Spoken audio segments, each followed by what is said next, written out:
Alrighty, well this is a pump. Sit down for a second and we'll explain a few things. Now one of the design faults is in this clip. Now, I don't know how well that's all shown, but the long and short of it is,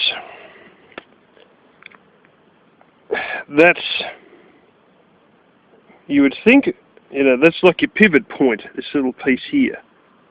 Now you would think that they'd get some little piece of wire. You can actually probably see there's a little lump there right beside my thumb. You'd think they'd have a piece of wire that'd go through your pivot point from one side to the other, so they could pivot from there. Well, guess what? It isn't. It's a tiny, tiny, tiny piece of plastic that comes off of this piece here, and your pivot that only sits in a frickin' mil or two, literally about 1.5 mil either side, is part of this piece. Now this one looks a little bit different because you actually got the lump here. I think the early ones you didn't have the lump, but all the same it's a terribly, terribly flimsy design. And this is not a clip like your average door handle where you can just sort of shove it on and it goes click. You've actually got to lift this up, slide it on, and there'll be your chrome piece here, which I think is actually chrome brass, with an O-ring inside it on the hot water system, and you slide this into this piece with the O-ring. But you've got to hold your tab in to lift it, and then your little chrome bit of brass with your O-ring in it on your hot water system has a groove, and you've got to let it down, and your little tab there will sit in your groove. But if you just push it straight on, it won't actually break the end, it'll break the friggin' pivot point. It's the stupidest design you could ever bloody imagine, quite honestly. Now I might need to, if my head set there, I might need to sit this in hot water for a little minute just to try to get this bloody thing to straighten out a bit. I wasn't too sure if it'd come with a pipe because the box was fairly small, but yeah, it did. Now, if you use one of those collapsible water container thingies, which I've got some blowing around somewhere, you can screw this on, but that just sort of sits on there. It's not very, you can push that right back to the. Oh, you can push it almost back to the pump. There you can. There you go. Now, that there is your little stainless steel mesh filter, which actually has like a silicone O-ring. The O-ring you can see in between these two is for connection to your water container, and it's really an O-ring between this swiveling piece and the water container. That's the O-ring down there. There's another O-ring that's actually on the mesh inside there. Now how you clean this out is, you've got to take this piece off, and you say, how the fuck am I going to do that? Well, you get a screwdriver, you see your notches? You sit your screwdriver like my finger's sitting. Now, once your screwdriver's sitting in those two grooves, keep your hand on your screwdriver and keep it pushed down, but then start to turn it. And just the screwdriver sitting in those notches, or those ones, push down hard enough and turned, will take this piece off, and then your little stainless steel mesh with your silicone O-ring melted into it will come out, and you can clean the algae out of it. I use just an ordinary toothbrush to do that. They have this side up, and when you're on your water container you're supposed to have that side up. I think it's the way the pump's mounted inside, but when it's in a bucket of water or a document tub in my case, then it doesn't really matter. Yeah, one other thing to note is, I've seen this before, sometimes that's screwed onto there. You might want to just make sure it's screwed a little bit tighter, because they're not always on terribly well. That's your plug there. That one goes in above this clip. It may be an idea, I think, to put this one on first and then put your plug in, because if you put your plug in, then all this bloody clip shit here interferes with it. God blimey. Now look at that. Look at the front here versus the back. Even this plastic is twanging like shit. I think that's a bit of a better design than before, because I don't think, as I was saying, I don't think you have this line, and I don't think you had your spring coming up through the top as well either. But all the same, it's not the best system.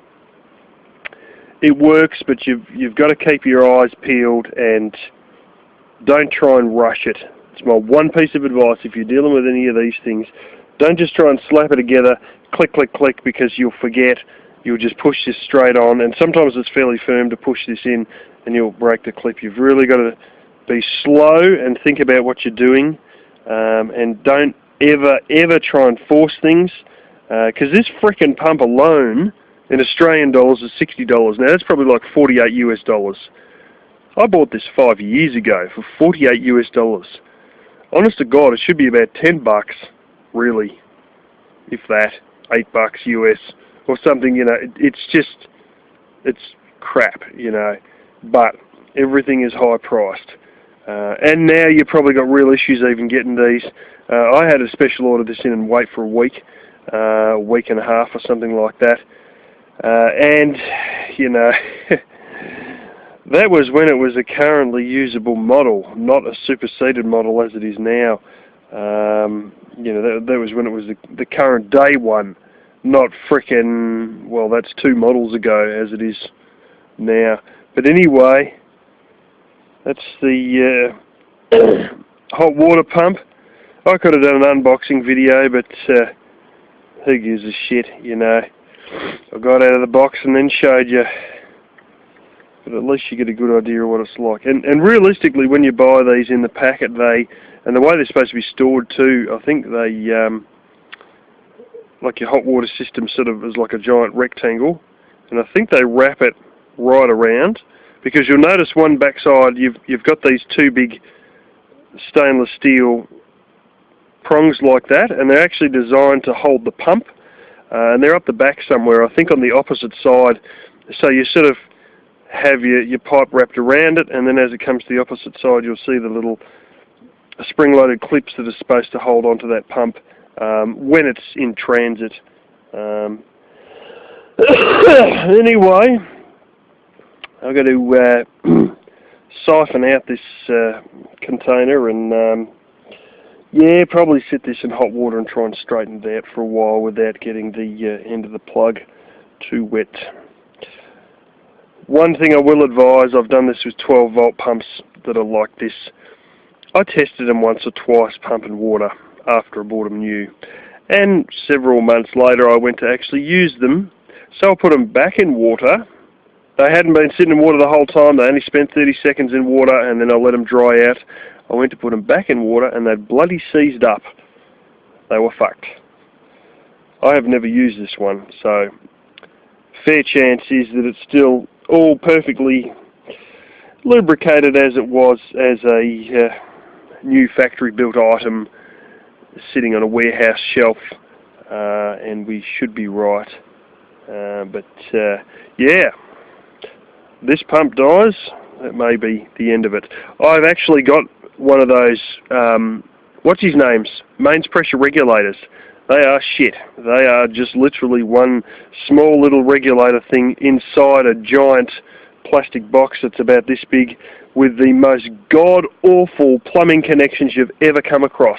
In fact, I tried to tighten a hose fitting onto it and I broke half the thread and half the shit. They're so shockingly flimsy, you can barely believe it. They've just got a regulator and I think an on-off relay that is somehow hooked into, I think you plug it into the same plug this goes into. And as the pump would go on, all it does is just turn the flow relay on, and then, you know, it goes through your, it almost looks like a gas pressure regulator, but a bigger one, and then through your little solenoid